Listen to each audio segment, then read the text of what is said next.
Ella me cuenta un poco cómo eran esos festivales. Bueno, al principio nosotros participábamos de los festivales que eran organizados por la Primaria 33. Una vez que nosotros en el 2015, en el 2014 sale la resolución de la conformación de la secundaria 53 y bueno, a partir de ahí empezamos a organizar nuestras propias fiestas, nuestros propios festivales para que toda la comunidad pudiera participar. O sea que se hacían para que la comunidad participe. Sí, eran los festivales nuestros propios de la secundaria y en donde siempre tuvimos la suerte de que todas las familias pudieran participar de estos festejos nuestros. ¿Cómo fue que se formó la secundaria? Sí, bueno, al principio cuando yo ingreso a la escuela solamente funcionaban 4 séptimos. Al año siguiente pasan a funcionar 4 primeros años. Al año siguiente se convierten 2 primeros años en 2 segundos. En el año 2012 comienza a funcionar el tercer año, pero todavía nosotros no figurábamos, no estábamos conformados como una escuela secundaria. Comienza a funcionar el tercer año, bueno, por la incentiva de todos los alumnos, de la comunidad misma y la necesidad de que eso se conformara, de que se conformara la escuela secundaria aquí dentro de esta institución. Al principio, al no estar designado, o sea, no estábamos aprobados como escuela secundaria, cuando comienza el tercer año, teníamos a los chicos aquí sentados y comenzó a funcionar con, bueno, la buena voluntad de todos los profesores que venían y daban clases ad honorem porque todavía no estaban designados para ello. O sea que la comunidad lo pidió porque era necesario. Y sí, era necesario porque los chicos de aquí salían y tenían que articular con el Instituto Huiraldes o ir a otra escuela. Pero necesitábamos que esta escuela secundaria funcione acá. Y fue difícil. Fue difícil porque era un compromiso muy grande. Con respecto a la cantidad de alumnos, que era el problema que tenían muchos. O sea, se anotaban 30 y iban 10. Entonces después no lo aprueban. Nosotros no, teníamos los chicos y teníamos los docentes. Fueron llamando los mismos docentes de acá, llamando a otros también. Fueron haciendo como sumando, ¿no es cierto? Y eso da resultado. Cuando lo vas analizando, se puede hacer eso, cuando se puede, porque a veces no se puede.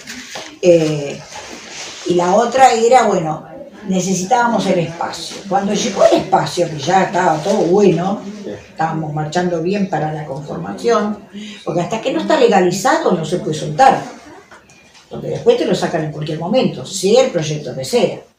Entonces, necesitaban el espacio.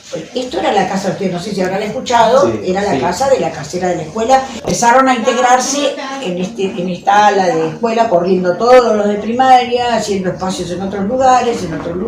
No teníamos mobiliario, o sea, fue todo. ¿Qué pasaba? Lo que sí hubo era mucho acuerdo con docentes y con padres. Mucho, porque es una comunidad grande. Entonces, eso pasaba. Y no cesábamos en el objetivo. Padres que también eran positivos, o sea, el papá es necesario. ¿Y usted cómo vivió la apertura de la Escuela 53? Con una alegría inmensa, mucha alegría, porque lo estábamos esperando, habíamos luchado mucho porque la escuela y los chicos terminaran acá en este edificio. Claro. Mucha alegría, aparte había personal que había concursado, la primera secretaria fue quien es hoy la directora Andrea, que trabajó un montón para la escuela, y la verdad que estuvimos todos muy contentos porque es un grupo de profesores que somos muy unidos y que siempre quisimos lo mejor para esta escuela. ¿Cómo cree que cambió la educación? ¿Sigue igual que antes o...? No, hay muchos cambios, ¿sí? Pero también corresponde a un contexto social. ¿Cómo ve la escuela hoy en día a comparación de antes?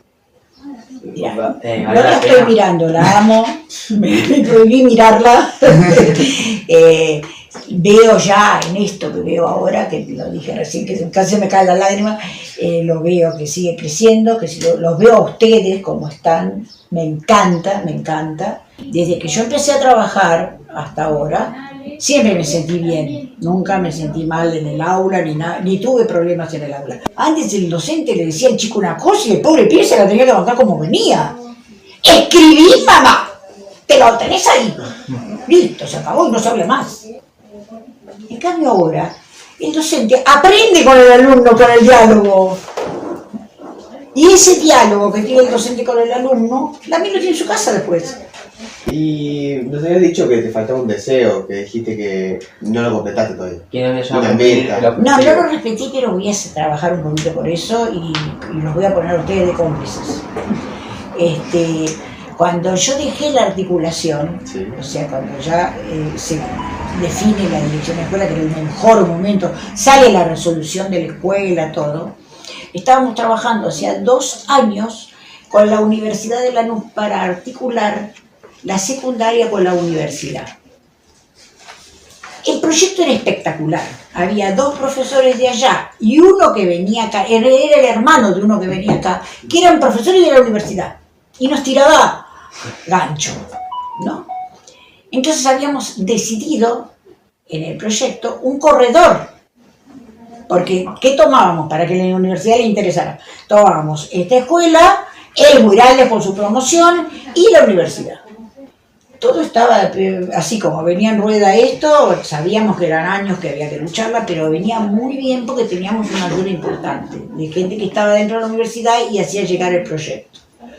Y no salió eso así. No es que uno decía, obligo a este chico a que estudie en la Universidad de Lanús. No, es que el chico de secundaria tiene que pensar en la universidad sí o sí, todo el tiempo. Y si se lo facilitas para los que tienen más dificultad, con un camino hecho, así con una cosa de articular, ideal. Ideal. Bueno, eso es lo que a mí me sentí como que no me salió. Ya la escuela fue conformada como Escuela 53. ¿Qué fueron conquistando? Bueno, nos preocupaba o nos interesaba, más que nada, no nos preocupaba, nos interesaba que la escuela tuviese un nombre y trabajamos mucho para eso. Se hizo la elección de este nombre, surgió María Claudia Falcone, fue una de las propuestas entre otras que hubo. Nosotros el primer año como escuela secundaria participamos del proyecto de Jóvenes sin Memoria y habíamos ingresado con el trabajo de maternidades clandestinas en el Pozo de Banfield. Fue allí donde los chicos empezaron a interesarse, fuimos de visita al Pozo de Banfield y uno de los alumnos, Santiago, que era el presidente del centro de estudiantes, consigue una entrevista con Pablo Díaz. Bueno, él vino acá a la escuela, fue muy emocionante su visita acá. Otra de las cosas que conseguimos o que logramos como escuela secundaria es que tener un centro de estudiantes conformado, diferentes actividades que fuimos realizando ya como escuela secundaria. ¿Qué te llevó a vos a postularte como el presidente del centro de estudiantes? ¿Cómo llegaste a la decisión?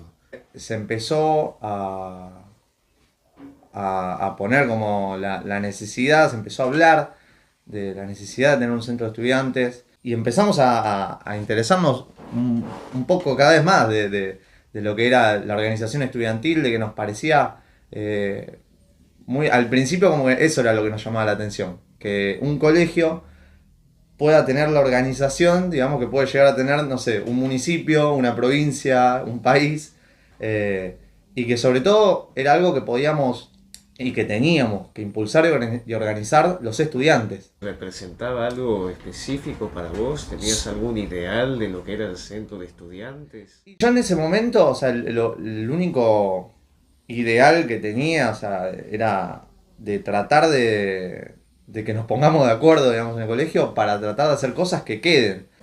Y bueno, al principio habíamos armado un grupo en el que nos habíamos juntado con varios compañeros del curso en el que estaba, del 4º año, y tratamos de hacer una lista y no pudimos, justamente por eso, porque ahí nos dimos cuenta como que teníamos intereses distintos, de que para algunos una necesidad era una cosa y para otros era otra, que era importante llevar. Entonces ahí se hicieron 2 listas. Cuestión que había quedado yo como presidente, que lo habíamos hablado ahí en la lista, principalmente era porque hablaba hasta por los codos yo. Y nadie quería, nadie quería hablar. Y a mí siempre como la oratoria me gustó mucho, me gustaba hablar con la gente, con mis compañeros, y sobre todo me gustaba hablar de cosas que les interesase, o sea, cosas que digan, bueno, che, a ver, prestemos atención porque nosotros queremos. ¿Cómo es trabajar en el grupo, no en el centro de estudiantes? Porque hablamos de listas, de Sí. grupos. de ideas? ¿Cómo se puede llevar a cabo eso? Y es muy complicado, sobre todo cuando arrancás con algo desde cero, que no sabés qué es lo que hay que hacer, no sabés por dónde arrancar, no sabés qué es lo que está bien, lo que no está bien. Uno obviamente cuando arranca con esto nunca piensa en hacer algo que no esté bien, pero obviamente al haber tantas ideas distintas, para unos es correcto ciertas cosas y para otros no.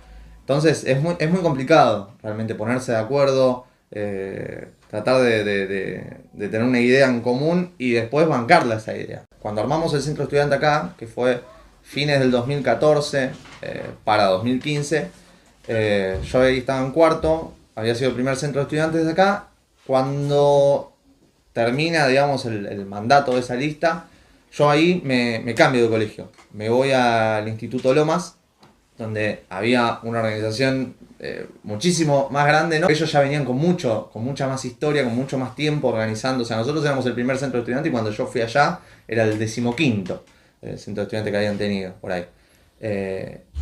Y ahí, desde el centro de estudiantes del instituto, empezamos a ver cómo tratar de conectar con otros centros de estudiantes, y a mí en principio lo que más me importaba era tratar de conectar con este centro de estudiantes, como para tratar de traerlos a eso, que yo cuando vi que de golpe había una asamblea en el instituto de centros de estudiantes, no era del centro, era de centros de estudiantes, que vinieron centros de estudiantes de otros colegios, yo dije, la 53 tiene que estar acá, la Falcone tiene que estar acá, con todos acá, y ahí empezamos como a armar esa red de centros de estudiantes en las que al principio éramos, bueno, el instituto, el ENAM, la técnica y la 53, y justo cae todo lo que es el operativo Aprender, que eran lo de las pruebas estandarizadas, que nosotros al instante nos pusimos en contra porque era justamente institucionalizar lo que era la injusticia en el sector educativo.